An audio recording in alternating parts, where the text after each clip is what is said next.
Before we begin, let me introduce myself first. I'm the host for today. And my name is Ken, and this is my background. I have 10 years of banking experience, and right now I'm doing a private lending specialist in Trust Global Lending Company. And as you see, I've been actually doing different types of things. I started in USC, and then with a computer engineering, computer science degree, and then I changed to finance. And then after that, in master, I did a communication major. So actually, I did a lot of different things. And when I go to actual working field, I started as a personal banker, and advanced to a branch manager, and eventually doing a financial planning field. So I just wanted to let you know that the career is a long time process. It could change here and there. Nothing is final. Okay, and also I'm wearing another hat. Personally, right now, I'm actually the president of Career Taiwan USA. We actually have a booth over at the other room. So if you're interested in any types of career planning, career services, just feel free to add our Facebook. Our Facebook page is Career Taiwan USA. Oh, thank you.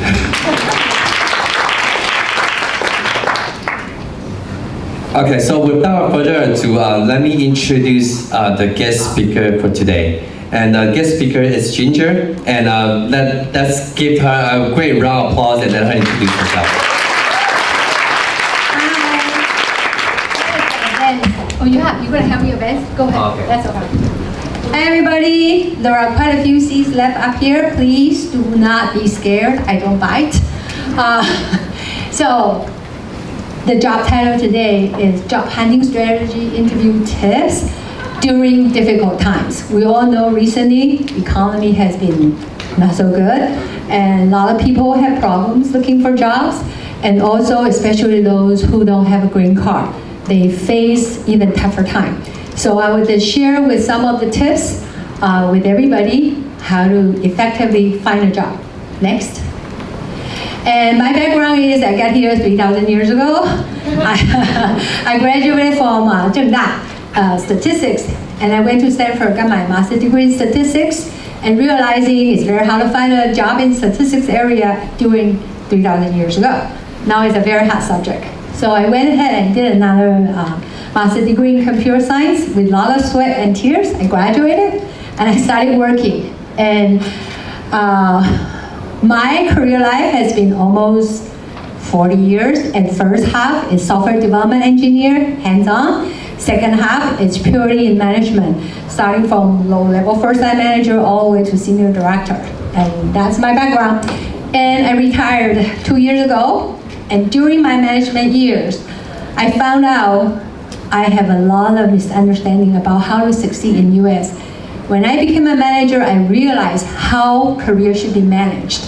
And I wish somebody would have somebody like Ginger when I was going through my career. So I decided to do volunteering to help people, especially people from Taiwan, with their career development in the Bay Area, okay, in US. Next. So before we begin the core part of the program today, let's take a quick picture. Okay. Okay. Let's take a picture. How are we gonna do that? 大家站起来往前好不好？我们大家往前。好，我站在哪边 ？OK。大家往前站，往前站，往前站。我上来吗？哦，不是，这里。哦，对，请大家往前，大家往前。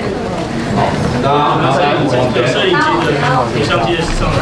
然后呢，在我以前的请你们就是半蹲，那我这边也可以半蹲，这边是蹲下，我这边是蹲下。Hurry up！ 来，麻烦。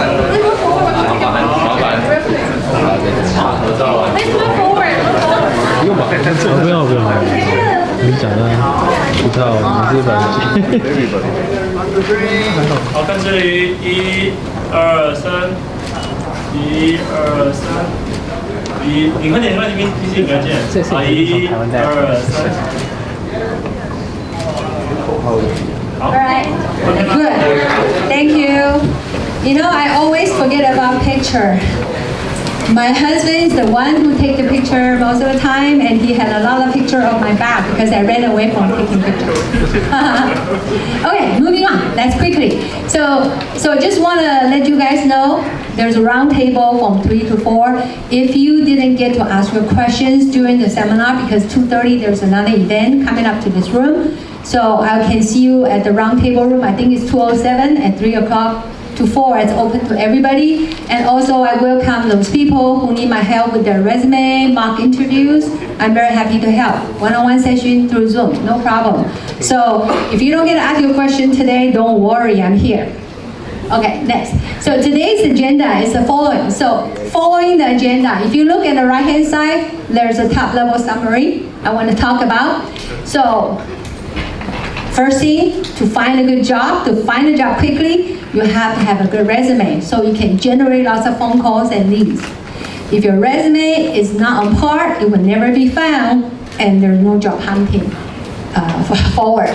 Second is when you apply for a job, you need to know where are all the places you can find job openings, and you need to also screen for effective date and stuff like that when you search. And you have to have a rigor on how you apply for job. We'll get into some strategies and detailed logistics, how you go about looking for a job. Lastly, if you get a phone call and you are calling to do interview, then you need to know quite a few interview tips. How to answer certain questions, how do you want to present yourself? And I told a lot of people, searching for a job is very similar to dating.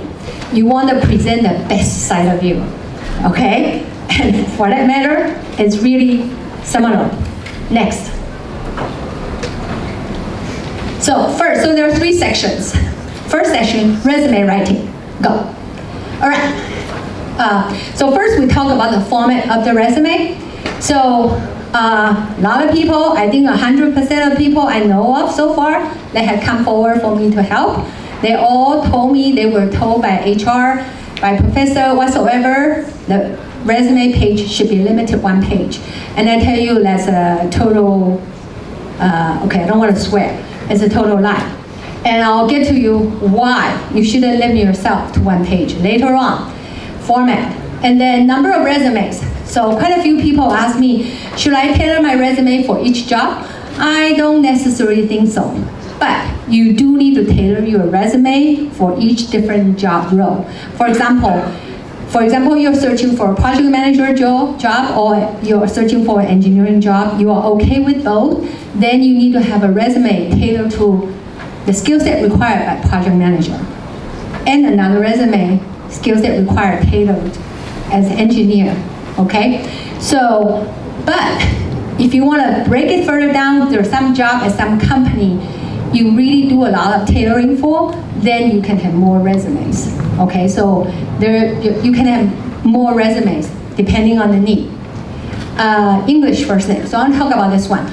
A lot of Chinese names that you put on your resume, like Wei Qi Qiao, Xiao, Feng Lin, something rather, it's okay before, but nowadays, because the job market is tough, the moment you put a name like that on your resume, people would automatically assume you need sponsorship. And when people make the assumption you need a sponsorship, you will be skipped at the first stage. And then you are not doing yourself a favor. So I always recommend people to have an English first name. You don't need to change your last name, but first name, make it easy for people to pronounce. And some people say, well, my passport has Chinese name. Who cares? You're looking for a job. Once you get your job and the company wants you to get your passport and so on, then you take it out and then you can explain, oh, you know, this is my middle name. I use my middle name because it's easier to pronounce. So you don't want to be discriminated at the first sight, okay? So that's another tip I want to share with you. And format, like neatness and consistency. So you don't want to have a messy resume. So for example, your date format is August here, and here is SPEP, here is 10/17.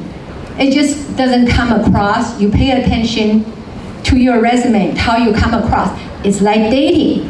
You do not want to come across sloppy when you go dating. First time you met a girl and somebody introduced you, you will make sure you look decent. And that's the same thing, resume. You need to look decent if you relate to that, right? And also you don't want to make very basic errors such as spelling error, such as grammar error, and you can say, hey, I don't know grammar very well. Wow, you gotta know some people that are very good in English that can help you. You just have to bribe them for lunch or dinner, and they can help you check your grammar, right? You don't want to send out a resume and read through it and go, what the heck is he trying to say? What is this? Right? You don't want to cause that question for people who are reading your resume. And also font size, spacing throughout. You just do not want to come across sloppy, okay? It matters. Trust me, it matters, okay? Then the last thing is the information order, like where do you put what section first? Strategically, I always recommend people to have a high-level summary up at the top. So at the first glance, I'm a hiring manager. I need to know who you are, what your skill set, strengths are, and what you're looking for. And then I want to dive into skill set. Do you have the skill set I need?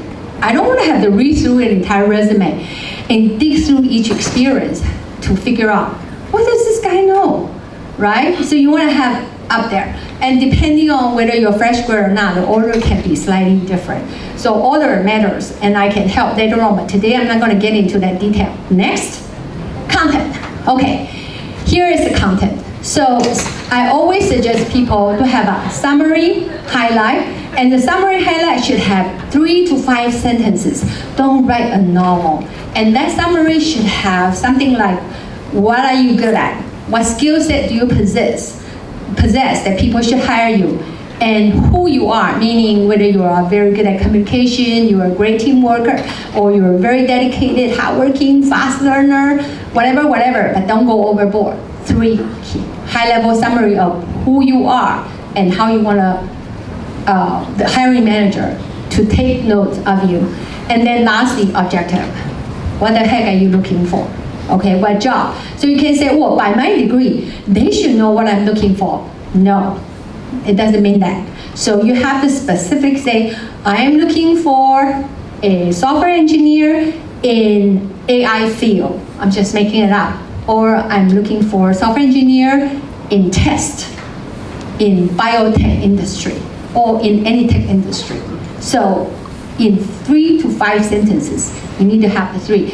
And I would say 95% of the resume, I help correct it. Don't have that first paragraph. And that's very important because you want to come across who you are. So you don't want to see a resume that's extremely boring. All it has is bullet, bullet, bullet, bullet. I graduated here. I have this skill set. This is my experience. Bullet, bullet, bullet. It's extremely boring. It's like I ask how your day goes. You say, oh, I woke up at 6. I had breakfast at 7. Then I went to work. I had a meeting at 10.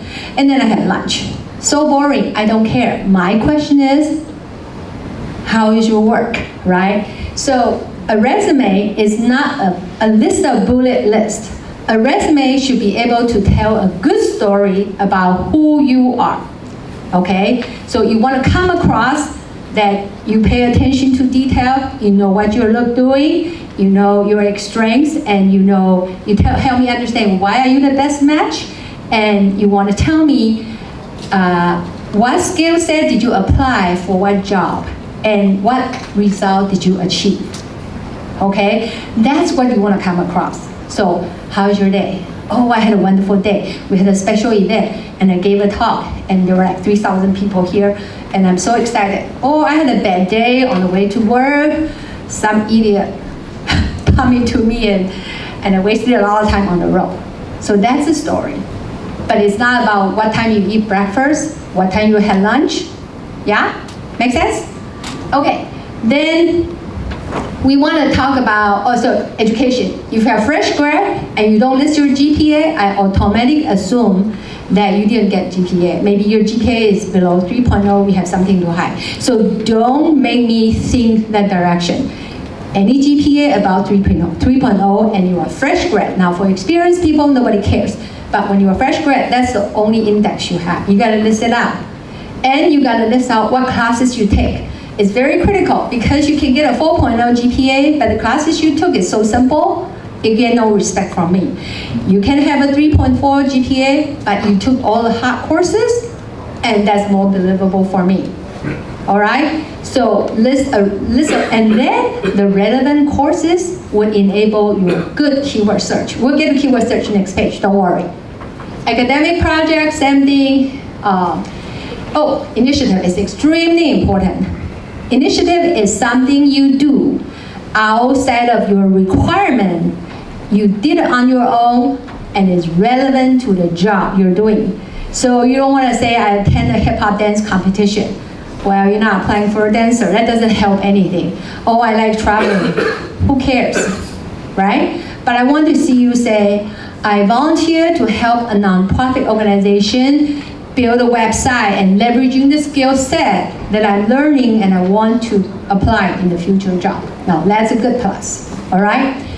Or, I tried this particular technology using this, and with the goal of that, or I attend code competition, or I wrote a mobile application on my own. So basically is, if you're doing what you're required to do and you do it well, that you meet the minimum bar. What will catch my attention is, what do you do outside of your requirement to enhance your skill set, to show me your passion and dedication? Okay, so anything on your resume that says self-learning classes, that says certificate, that says competition, that says anything that's relevant to what you're searching for, all great plus for me. Okay, as a hiring manager, I've been hiring for almost 20 years, so I know what I'm looking for. And that's it, project links. Okay, so another thing is on your resume, if you did a fantastic project, and you can put a link in your resume, so the manager can click on the link and go check out all the detail. Now, if your project is very simple, don't bother. I would go like, huh?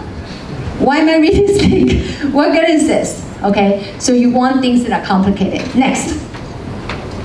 Strategy, keyword. I want to talk about keyword. So when I'm hiring, how does it go? I will write a job description that says what skill set do I need, what qualification do I need to have, and what job description is going to do, and I give it my recruiter. My recruiter will go to LinkedIn and pay LinkedIn some money to search their resume database. And what would they do? They'll type in keywords such as SQL, data science, cloud, or those technology keywords that are in the job description. And then the resume will show up that match the keyword. Now, if your resume, let's say I'm hiring someone who knows SQL, and if your resume only has SQL showed up once, it will not come to the top. Yes, the search will find it, but it will be at the bottom. You know, like when you do Google search, you search for a restaurant near me. There could be 500 matches. Would you ever go down to the last 100? No. You select the top and you found it, you're done. So you want your resumes to show up at the top. And how would you make your resume show up at the top? It's the keywords that your job description describe. It happens all over in your resume. For example, I need SQL. Then I saw your relevant courses you took is SQL programming. Then I saw your technical skill set, SQL, I know SQL. Then I saw your internship experience. Oh, I did this project using SQL. I did that project using SQL. And your project, oh, I did this project using SQL. Then throughout the resume, if you don't limit yourself to one page, you list down all the strategies, suddenly your resume has 10 SQL keyword in it, and guess what? Your resume will serve up to the top. And so what the recruiter does is they'll cut out the first 100 or something, they'll send it to me, hiring manager, then I'll start reading it, the ones that got sent to me. So if you limit your resume to be one page, and the important keyword only showed up once, you're not doing yourself a good service.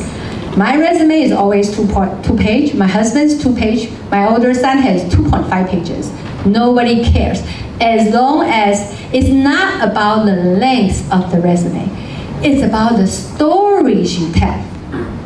Does your resume tell a good story about you? That's what's most important, all right? And you want keyword search to find your resume, serve it at the top. And that's why keyword is so important. And if you don't know what's a keyword, I teach you one thing, very simple trick. You go see the job description you like. Every job description will have qualification. What skill set are required? You look at the skill set and you say, oh, I have that skill. I want this job. Okay, I make sure this skill appears in all the places that I have used it. That's how you improve your opportunity for your resume to serve up at the top. Yeah? And that's called search engine optimization. Okay? Experience and project. Okay.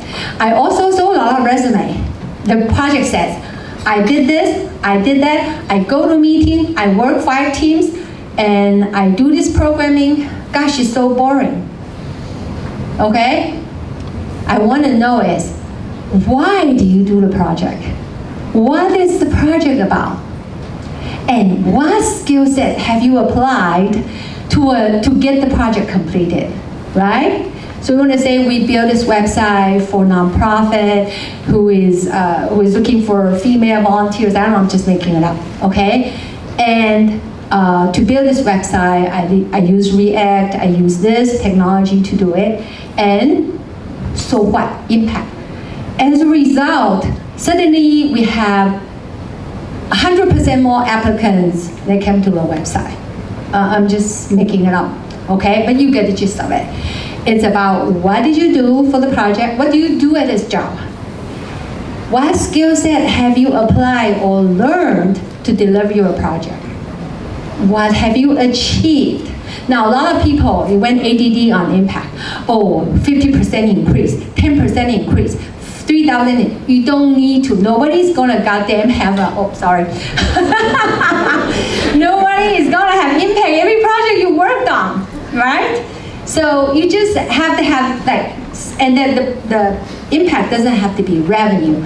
It could be time saving. It could be customer satisfaction increase. It could be anything, or it could be I increase the number of students come register for our school, something rather.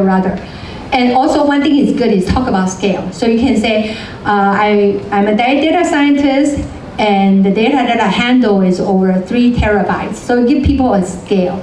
And we work with 100 customers across the globe. And that also give you across 5 different countries. Those are scale, and those are very good information for me to know. Because you could build a small project and has 1 person using it, right? And a small data set, correct? So if the number is good, put it down and help me under scale of the complexity that you did. And you should do that for your school project as well. So one would say, what's the impact of school project? Well, I got an A+ out of this class. I was selected by the professor as a top model project for future students, right?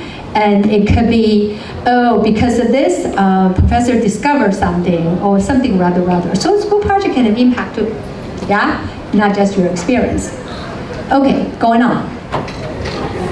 So relevant info. Oh, relevant info is don't put down something that's not relevant to the job you're interested in. Any questions? Well, if you have questions, we can save it to the last, because I am just worried about the time. So let's go on job hunting. This is the second half. How do you search for job? Okay, so number 1, you should create a personal profile in some reputable website, and that has a very good description of who you are, and it has to be up to date, because that's a step number 1. Step number 2, when you want to look for job, you need to know where are all the job websites out there, and that has all kinds of different jobs. So the most famous one is LinkedIn, Indeed, and bunch of company here, okay? You can also go to individual company. If you know a particular company you are interested in, such as NVIDIA, such as Apple, you can go to the website and search for job description. One thing you do need to know, you do not want to apply for a job that have been listed there for 90 days or 60 days, because it could have been failed, just not up to date. So the most recent date is most applicable to your job search. Okay.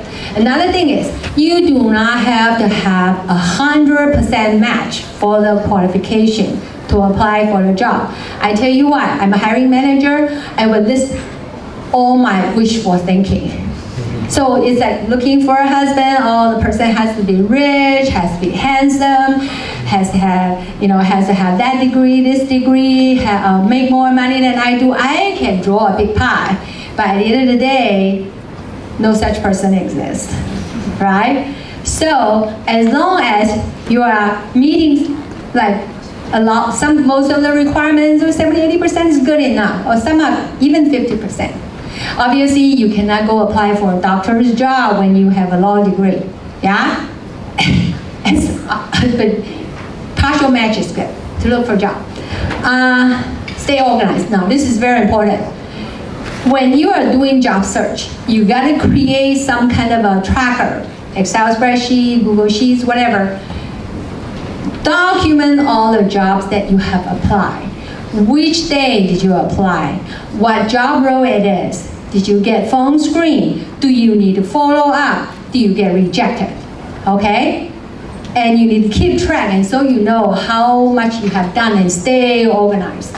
This is very important. You don't just throw, and you could be, God knows, you may apply to the same job 10 times, right? You don't want that to happen. So stay organized.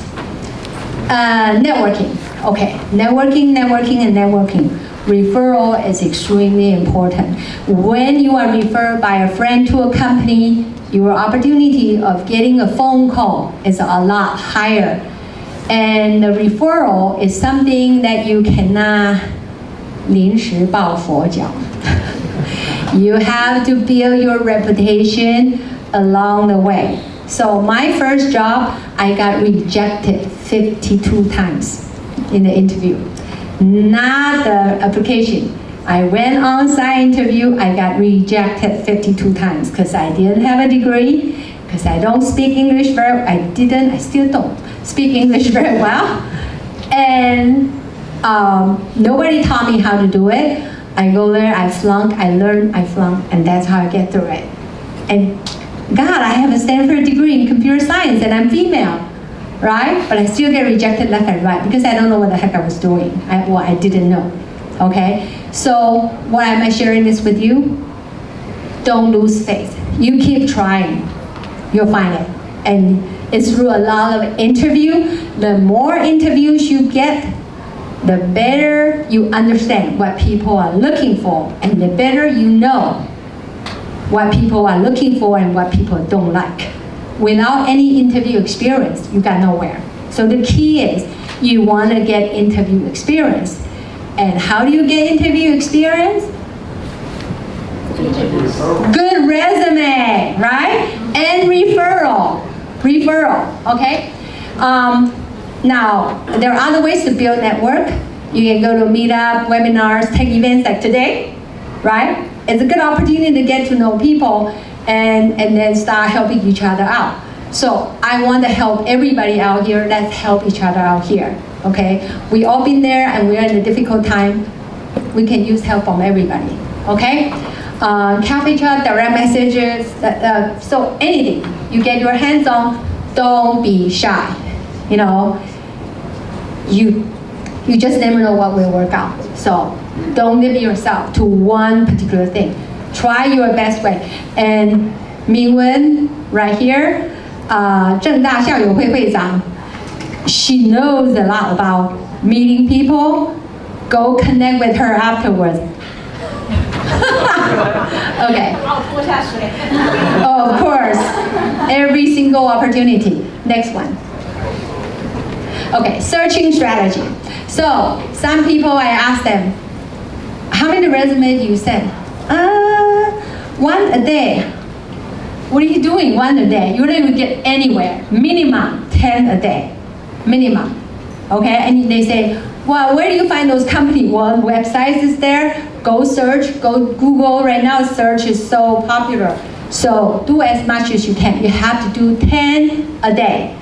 And okay, I want to talk about need sponsorship. So a lot of people that I helped recently, when they are asked in the application, do you need sponsorship? The moment they answer yes, the next day they get rejection letter. Okay, and Because there are so many people right out here who has green card looking for a job. Why do they have to go through trouble to search, right? Do you lie? No, you don't lie. So here is what I ask you to do. My understanding is if you're in STEM, you have 3 years, right? And a lot of people I know here in the Bay Area are in the STEM category. And what does that mean? That means you can work 3 years without visa, without anything, legal status, all right? So what you're gonna answer no, you don't need sponsorship when you apply. That's the only way you're gonna get a chance to phone screen. If you answer yes everywhere, you would never even get a phone call, okay? And when you don't get a phone call, you don't get an interview, you don't get better. So your chance is 0. So you have to have this mindset that in the worst case, you are willing to work for 3 years without sponsorship. Because legally you can stay 3 years, right? So what you do is, you say no. And then you get screened. And that's how you get more interview opportunities. When you pass the interviews, go into the offering stage. They would ask again. Then you can say the following. You can say, I can work legally for 3 years with my current status. As far as sponsorship goes, obviously, I would love to have it, but we can try me out, and I will prove to you I deserve the sponsorship. Give me a chance. Or even if you don't, you have me for 3 years or 2 years. And that's better than 0. You don't want to come all the way here to a degree and you couldn't find a job, right? You want to stay here and see what it's like to work here, yeah? Another thing is also, since you started working, and if you find out the company really don't want to sponsor anybody, who is it to say that you cannot keep looking? You can work and you can keep looking. Everybody does this here, right? And the good news is that if you start working, even though you don't have sponsorship, you can already put a real experience on your resume and show people, hey, I'm not doing nothing. I'm not having no job. I actually am able to work and get a job, okay? Yeah?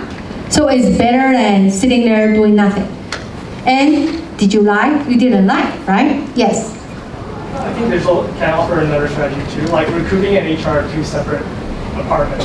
You can absolutely apply first, get a job, then apply for sponsorship later in the company. Yes, in the companies, that's what I just meant. When I say that, you can say, I would appreciate sponsorship, but I have legal status to work. And then the company you do well, you can mention to your boss, would you please help me with my sponsorship, right? And that's the strategy, right? The key is get interview first, get offer, put it on your resume. Make sense? Without this, nothing happens. So, and that's why I don't want to type it there. It's strategic, and it's in the recording, I know, but I'll deny what I said. Anyway, but I didn't say illegal things. This is totally honest, right? Second, volunteering. So one thing I suggest to a lot of people is, don't sit there and do nothing but search for a job. It will kill you because you get so depressed, and mental health is not good, all right? So while you are searching, carve out some time to either do self-learning or volunteer at some place without pay. At least you gain experience, yeah? Don't just sit there and do nothing and just apply for a job. Search for volunteer opportunity that's related to what you're doing, and you can learn something or go take class. Another thing I also tell people, you look at the job description and then figure out the qualification versus what you have, and you understand the gap. So fill the gap, okay? So let's say you want to be data scientist, and then you found out a lot of job description you like require you to know R, but you don't know R. At school you don't learn it, but a lot of the data scientist job require you know the language R. Well, guess what? Take online classes, get certificate so you can put it on your resume, you know R. And you can match that keyword. Make sense? Yeah.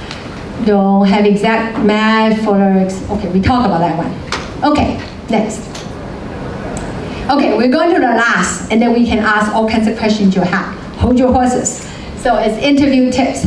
So the first thing is, how do you prep for interview? You have to do your homework. So you have to know the company's business. You don't go apply for Yahoo, and you go to Yahoo and they say, what is so good about Yahoo? Why do you apply? You're like, what does Yahoo do? Right? That's not cool. So you have to know what the company does. For the if you get called and you get called in for interview, well, understand what the company does. And another thing is, don't flunk on the most basic questions. Okay? So if you're a data scientist and you say you know SQL and ask you what's the difference between inner join and outer join, that's very basic, and you can answer that. That's crazy. Oh, what are the searching algorithm? You know. What does hashing mean? That's very basic in tech field, okay? And the basic you need to know. If you don't know the basic, it's very bad. So if you graduate for a while, you already gave everything back to your professor, please review the basic, okay? And there's behavior interview question. What's a behavior interview question? It's usually like, where do you see yourself in 5 years? What is your weakness? What is the most challenging project you worked on? Why? Who is the worst boss you ever had? Why?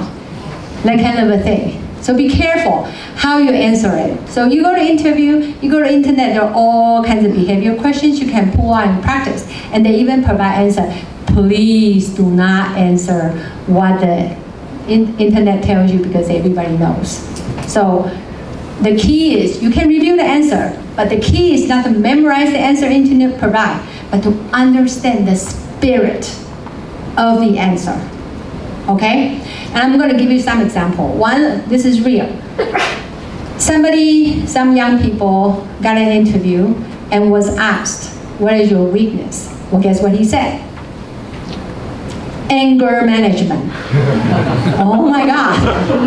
Oh my God, why? I'm sure he has many weaknesses. Why does he have to pick that one? Right? Okay, and why would somebody answer the question this way? As because this person did not switch shoes to think about the other person. So whenever you answer any behavior interview questions, think about, imagine if you're a hiring manager and you hear such answer, what would be your reaction? And another person said, what is your weakness?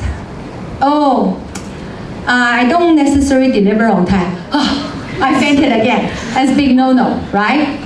But then I say, okay, why do you not deliver on time? Oh, I tend to spend so much time trying to perfect my answer, right? And then I forget about time. So I said, okay, can I teach you how to frame your answer? Same way, same weakness, but it will come across so much stronger. And I said, frame your weakness in such a way. I am a perfectionist.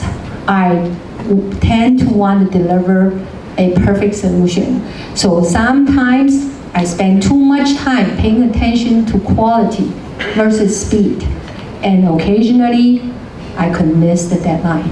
But I'm aware of this weakness, and I'm working on it, and I need to find the right balance between quality and speed.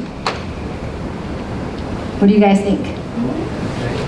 Great, right? Well, this person has awareness, and this person is working on it, right? And the person he cannot deliver is not because he's slack off, because he thinks too much, too deep, right? Well, that's true or not, I don't know. But I'm just saying that frame your question in a way, be genuine, and think about whatever answer you get, what the hiring manager would think before you answer. Practice, practice, and practice. And get help to do mock interviews. So I help a lot of people do mock interviews, especially behavior one. Doctor, lawyer, it doesn't matter. Behavior is behavior. There's always, tell me about yourself. Whoa, somebody went on a tangent. I go, so I lost it. Can you please cut it to 3 minutes? Get to the point. Okay? So it's helpful to find somebody to help you do mock interview.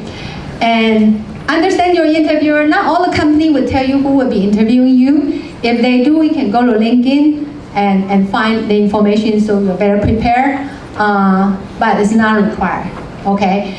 Oh, another thing that's very important is you need to be able to explain why you are a perfect fit for the job that you are interviewing for. Take the angle from skill set.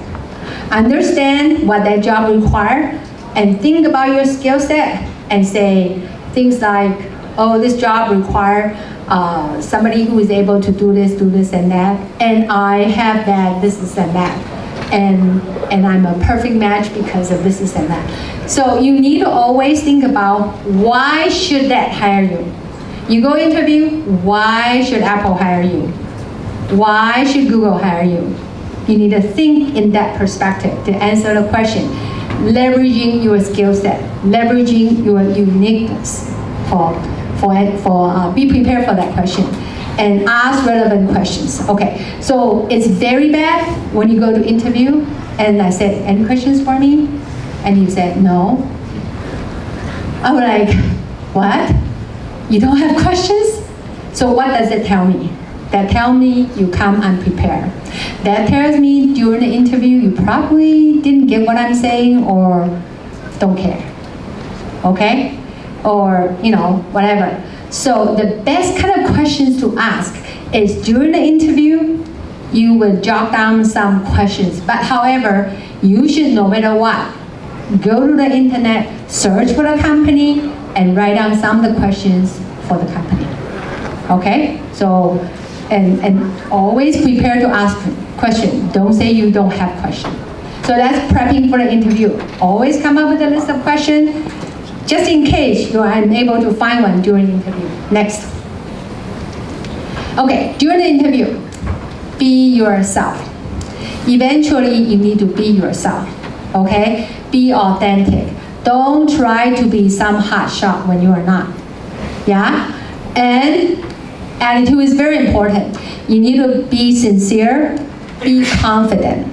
Okay, so some people, especially Asian culture, tend to be too humble and like, I don't know much. Yeah, probably, maybe, I know some. Don't do that here, it's very scary. You will be seen as you don't know what you're doing, okay? No matter what, yes, I'm the person, I'm confident, right? And if you fail, then you come up with something else, yeah? But you don't want to come across you are weak. You don't want to come across you have no confidence, yeah? And be passionate. Okay, I tell you what, one time, at the end of the interview, we're deciding which candidate to hire. And when we're discussing a particular candidate, and somebody says, oh, I think that guy didn't eat breakfast, didn't have food, low energy, I'm bored to death. Okay, so you don't want to come across that. Like you're dating and you sit there and do nothing, right? It's not very inspiring, right? So you want to come across, yes, I want this job. You are passionate. No matter what, until you get an offer, you are passionate about every job, okay? Any interview opportunity help you grow. So do not say, this company, I don't care, should I go interview? Go. Go. Why? It will help you practice your interview skill set, help you understand what people are looking for, and help you build up your muscle, your interview muscle. Yeah? Communication, okay, don't dance around. Don't talk about mother, brother, and sister. Just get to the point. Don't dance around. Be direct and get straight to the point. Okay, don't beat around the bushes. And if you don't understand question, do not pretend you understand. All right? Ask questions to clarify. And how are you going to ask to clarify? I'm sorry, I didn't hear you. No. So there's a polite way to ask for clarification. You can say, I just want to make sure I heard your questions properly. Did you ask this, and that? If not, please clarify.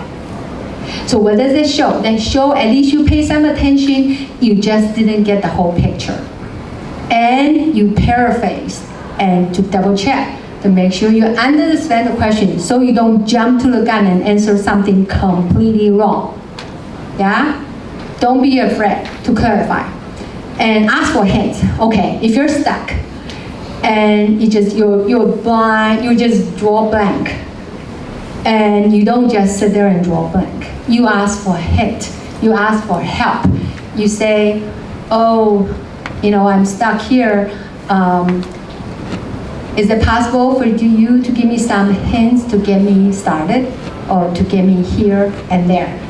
And when you don't answer a question, it's 0. When you answer some question, it's partial. I tell you a story of my own. In college, you see I didn't prepare too well for a particular subject. And I went in and the professor was very mean. He only gave out one question. So either you know it or you don't know it, okay? And the top of our class, right down. The rest of us were like, what is this? Okay? And guess what did I do? I went ahead and changed the question and answered it. Okay? I said, this question is very similar to that question. I don't know the answer to this question, but the question, if the question is that, then here is the answer. And the whole class, only me and our class number 1 passed. Okay? The rest of the people got a big bag 0. Why? It's empty. So I was called out by my professor and said, you guys should copy from Ginger. You leave it blank. Even if I want to give you some partial credit, I couldn't. But Ginger showed that she did study. It's just that she didn't study this one. And she showed to me that she did study and it's relevant. So I passed. And the rest of the class, retake the test. Okay? And so I just want to tell you, don't leave blank and ask for a hint to help. And it also shows to your hiring manager, you really want this job and you are trying to do your best to get through and just give you some help. Okay? That's a very important tip. This is for tech. If you're doing coding questions, beware of the question, how much time you have left, manage your time properly. So if you're a fresh grad, nobody expects you to know the answer to all the things. They expect you, we want to see that you are able to do problem solving and you have logic thinking and you are able to go from step A to step B. Even if you cannot get through Z, we want to see your thought process. Okay, so don't panic. Fresh grad, nobody expects a perfect person. Next. Okay, this is the last slide. Interview tips. So put yourself in the shoes of interviewer when you answer a question. Then you know what to answer, what not to say, okay? And problem solving, like I said, sometimes we're looking for how you can break down a problem. Not necessarily you have to know everything. And partial credit, if you cannot solve a problem, ideally solve it partially. It's okay. Just like I said, show that you know something and show that partial credit works. It's better than 0. Yeah? And don't panic. If you don't know, it's not the end of the world. You don't get this job, there's always the next job. And you will always get better. Yeah? Next, last one. I lied, there's another one. Next. Key takeaways. So I want to tell you something. I went to a lot of seminars. Everything sounds cool. When I got out and I had food and I forgot what happened. All right? So for every seminar you go to, I urge you to jot down some key points and you want to practice and you want to take action. Think about what's the key of the seminar.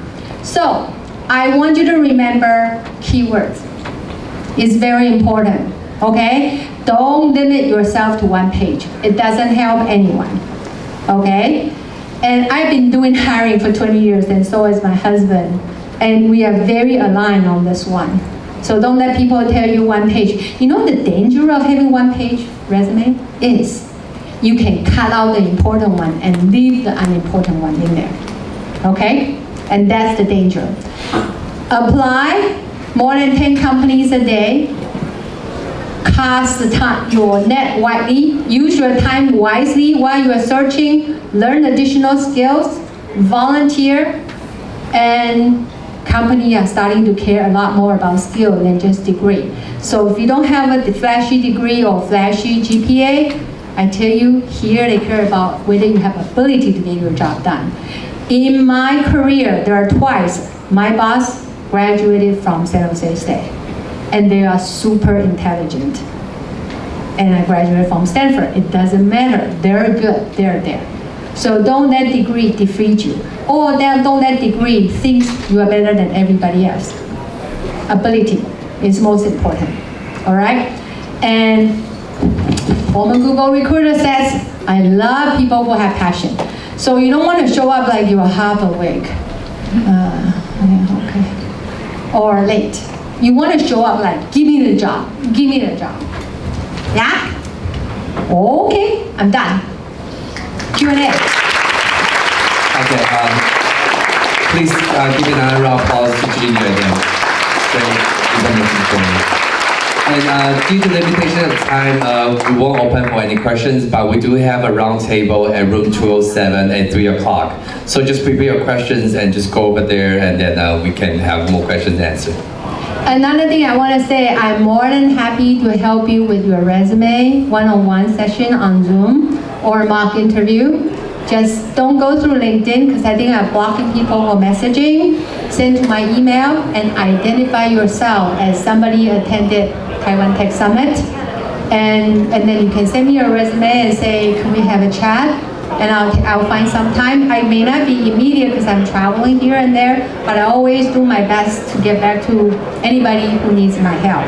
So my email, I'm going to just say it, is Ginger, my very boring, Ginger _ my last name TSUN @yahoo.com. So remember, when you send me email, you have to identify yourself. Otherwise, I put you on the spam folder.